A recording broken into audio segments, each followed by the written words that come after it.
What is going on, everyone? My name is Andy. Welcome back to another FPL video, and this one it's my watch list ahead of double game week 36, and obviously that's going to be followed by a slightly smaller double game week in game week 37. So I'm going to go through a bunch of options that a lot of you will be looking at to bring in this week, and kind of reasons why I kind of like them, why I don't like them, and stuff like that. Now, as always, this is based on my team, so any players you see here are obviously not going to be on the watch list. I already own them, and I think the forward position is one that definitely needs changing because it's the only position where I don't have a double game week player. Had things gone differently with fixture rearrangements and injuries and stuff like that, I may already own Pukki and I probably would just play him. I don't think I'd look to swap him. But as it stands, I can just bring in not any striker, but I've got a lot of options to choose from, right? Obviously, I would love to go for Harry Kane, but I can't afford him. I think it's also worth noting for my team that I have the free hit in game week 37. So for that reason, I've pretty much written Ollie Watkins off as an option because in game week 38 he plays Man City, and in game week 36 one of the fixtures is Liverpool. So as someone that's going to free hit in 37, I'm not going to go for him. There's also players like Gabriel Jesus, Timo Werner. Neither of them are really bad options, but I don't think there's any guarantee that they play both games in game week 36. So I'm probably not going to look at them. So these are the three that I'm currently on. Pukki was someone that I originally had intended to bring in earlier on this season, like a few weeks ago. Like I said, various reasons why I didn't go for him.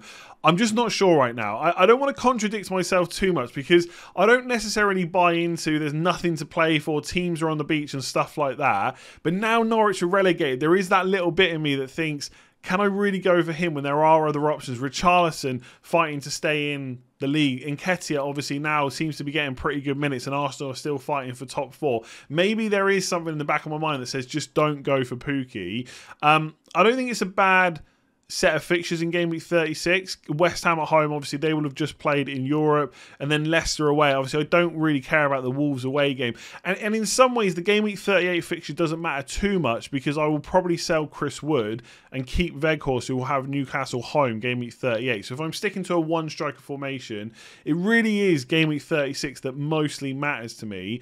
So I think Pukki's okay, but I don't know. It's just now they've been relegated, I don't know if I can spend a transfer bringing him in. I just think there's more interesting things to do. So if I had Pukki, I absolutely would play him. I think he probably still starts most games for the end of until the end of the season. He'll still be on penalties, etc. He'll probably play 80 to 90 minutes most games. But I think as someone that doesn't own him already, it just doesn't now seem like that exciting a transfer. And again, maybe I shouldn't be putting so much emphasis on the fact they've been relegated, because I do think it makes very little difference in terms of our predictions for FPL points, but there's still a part of me that just can't go there. So it's probably more between Richarlison and Nketiah. I think the one thing Richarlison has is he's absolutely nailed. Even if, and I'm not sure this is going to happen, but even if Calvert-Lewin came back into the side, Richarlison will always play. It'll then be between Gordon and Gray. I don't think Richarlison misses out whatsoever. I think, in fact, if you watched Everton games recently, in terms of, like, if you're looking for players to show some fight to keep your team up, Richarlison seems to be at the forefront of that, right? I've been really impressed with him. My only slight worries around him is sometimes like he gets a bit too into it, and I'd always worry about yellow cards. Would that then go into red cards? But maybe that's something not to worry about right now. There is the obvious matter that in the last game against Chelsea, he did throw a flare up into the stands, so he is being investigated for that. And obviously if he does get banned, then I'm not going to buy him. Something tells me they're not going to maybe help settle the relegation battle by banning him, though. I think he'll get a telling off and a fine, and he'll be okay to play. On paper, obviously game week 37, the two home games, looks a little bit better than in game week 36, but I think Leicester away, that is going to come off the back of the European tie against Roma. So right now we don't know how that tie is going to go, but there is every chance that Leicester could go to extra time in that game, and if that happens, they're almost certainly going to rotate against Everton. So I'm definitely going to keep an eye on the European games before I make any decisions. And if they get to play against a rotated Leicester side and then play against Watford away, I think they both look like really good games. He's on penalties as well. He's nailed. As long as he doesn't pick up any knocks, he's going to play a good 80 to 90 minutes most games. I really like him. I do. A lot of it will come down to whether or not I want to spend that money in a different way. Obviously, Nketiah is like 2 million cheaper than Richarlison. That money could then go to a different move, and that is what it'll probably come down to.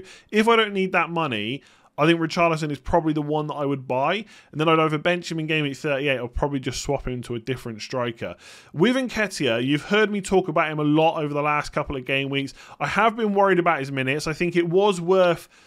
I don't know, like now it looks stupid to have been so cautious, but sometimes you're cautious and then players go back out of the team and you're glad you didn't jump on them straight away.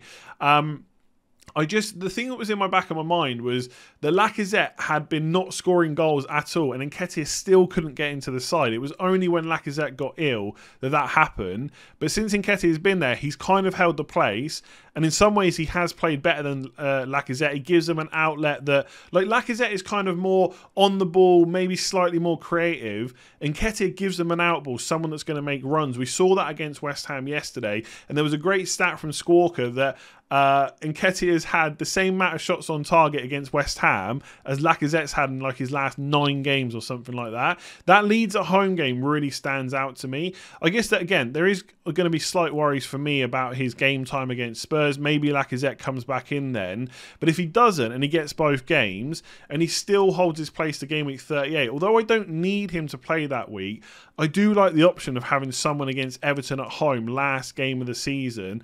That looks pretty nice to me. His numbers are really good, 0.72 expected goal involvement per 90, but I would say that that is a very, very small sample size, so I don't know if we can take too much into it. But it's promising, and Leeds at home always has a chance of being a game with a lot of goals in as well. So for a cheap forward, he is the one that I will buy, unless I just don't need that money, in which case I'll probably go to Richarlison. I don't think, to be honest, if they both play kind of 90 minutes in all the rest of their games, there's probably not a lot in it. But Richarlison, we know is nailed. We know there's no one going to take his spot. We know he's on penalties as well. He probably is the best option, but Nketiah for 5.3 million is an absolute bargain. So I'm also in the market for a new goalkeeper as well. I do think I'm going to sell Jose Sa. I know what people are saying. He could get a bunch of save points against Chelsea and Man City, rack up a big haul. But I just don't like the idea of going into a double game week with a goalkeeper that I'm expecting 0 clean sheets from, like, at all. I'm just not expecting him to get one in either game. I don't think Chelsea will rotate too heavily against Wolves, and I think they could easily score in that game. So I'm probably going to sell him. Now, the obvious choice would be go to Ederson. That's going to all depend on what I do with my striker situation, whether I've got the money. I do think the double, like, from a defensive point of view, Newcastle at home, Wolves away is about as good as it gets. Now, don't get me wrong, Schmeichel's got Norwich at home and Everton at home, but I think we all know how good the Man City defence is, and we know they're fighting for the league. They've got that Champions League game before that game, but it doesn't matter who plays that game and who plays against Newcastle at home. The chances of a clean sheet are extremely high. So I really do like Ederson, and I really do like the prospect of Man City's clean sheet potential in game week 36. I think if you want to go differential, then you could look at double attack, Foden and De Bruyne, for example. But for me, it's way too hard to fix that with my team, so I'm not doing it. I want to get that second defensive option in there. For what it's worth, I do think Laporte is a better option. Ederson doesn't get a huge amount of saves. You know, we're not really expecting too many attack and returns. They're probably not going to give up penalties or anything like that. So you are probably looking solely at clean sheets. I don't tend to like premium goalkeepers for most of the season. I think they take up too much money. They don't offer enough. But we're looking at a very small space of time now. I'm looking at game week 36 and game week 38. The fixtures are good. I don't necessarily need that money for any other moves. So Ederson's probably my pick. I do think Laporte is a better option if you've got a choice between the two. But my defence is fairly set in stone now. I don't think I'm going to use a transfer on Laporte. I just think his ability in the air from free kicks and corners is decent. I think he's got the potential of going much like bonus points as well, just a bit higher than Ederson does. But overall, I like him. For a cheaper guy, like, I put Ramsdale in just to have that third option. I think Everton at home is not a bad fixture. Leeds at home is not a bad fixture either. He is someone that can get saves, maybe rack up bonuses as well. I just think no Partey, no Tierney. They conceded again against West Ham. I think it's now 6 games without a clean sheet. And I would be dropping a goalkeeper who I don't think is going to get any clean sheets.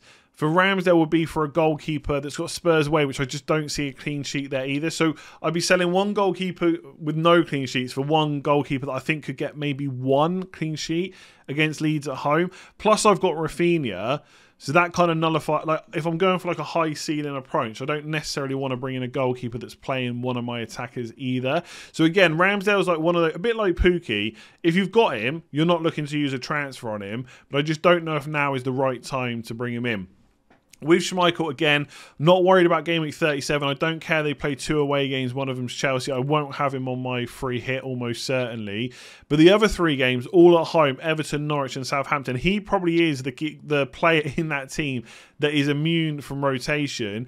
And although, obviously, the rest of the team being rotated doesn't help against Everton, and I've just said that I expect Richarlison and that to do pretty well in that game, I think it's worth taking the risk, especially when Norwich at home looks, I don't know, about as guaranteed a clean sheet as you could get, right? And then you have Southampton at home last day of the season. So as a cheap goalkeeper option, he probably would be the one I would go to. So right now, it actually kind of looks, it's kind of like Nketiah and Ederson or Richarlison and Schmeichel. And if I'm honest right now, I'm not quite sure which is the right way to go, because I do think Schmeichel with Norwich at home just could maybe keep up with Ederson. But at a time when a lot of people are going to have Cancelo and Laporte, I just wonder if I back the double Man City defence and just cover that off and just roll with it, right? I think a lot of people, if you're free hitting, you'd probably go Robertson, Trent, Cancelo, Laporte, maybe a Chelsea defender. And then instead of having triple Man City defence, you probably would just stick Schmeichel in goal. But for me, I just think it might be better to go the Ederson and Nketiah route. But that's what I'm looking at. I think, like I said, Ramsdale's a bit like Pookie. If you have him, you keep him, but you probably don't bring him in. It's just how to spread the money around elsewhere. All right, James Maddison is someone that I want to quickly talk about. Now, for me this week, there's going to be a lot of question marks over rotation and minutes because of European games and stuff like that, and also because of the FA Cup final as well. We're gonna bang that drum to death this week talking about that. But I don't want to completely write Maddison off, because when it comes to Leicester attackers, he probably is the most nailed on one right now. Barnes is missing minutes all over the place. Vardy would be a massive and great differential if he was fit to play both games. But I just think with him coming off the back of kind of a lengthy enough injury and Daka and Iheanacho there, he's going to continue to miss minutes, whereas Maddison might not. Now, I do think if he plays the full 90, if it goes to extra time against Roma and he's still playing, he probably will not start that Everton at home game. But he does have pretty much on paper one of the best fixtures you can get in the second game. And that's why I don't want to completely write him off. And if you look at his recent minutes, he missed the Spurs game, completely expected. He's going to play the European game, right? He played 90 against Villa. And this was the other double game week 33. And if we remember, that Newcastle fixture here, that came off the back of a European tie. So we expected him to miss that game. But the thing is, he still played 30 minutes. So I think we could see a very...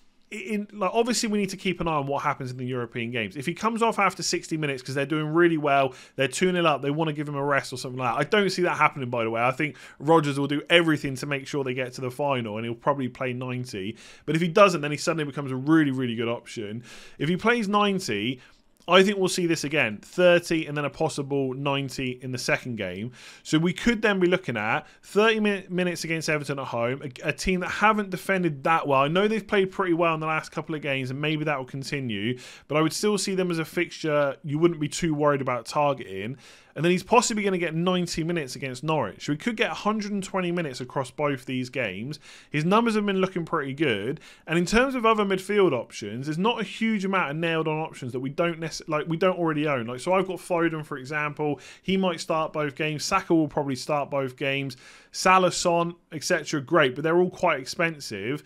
Maddison's nice and cheap, and when you look at him versus like a Havertz or a Mount, they're probably no more likely to play both those games. So I think for me, 90 against Norwich, maybe 30 against Everton, and then hopefully like an 80 to 90 minutes against Southampton last day of the season. I don't want to completely write that off. I think the way my team is set up, I don't need to force a midfield move necessarily, but if I get an injury or something like that, or something in a press conference that makes me worry, I still think I might look at Maddison, even if I think he doesn't start that Everton at home game. And again, a bit like Pookie, a bit like Ramsdale, if I had him, I would probably keep him at this point.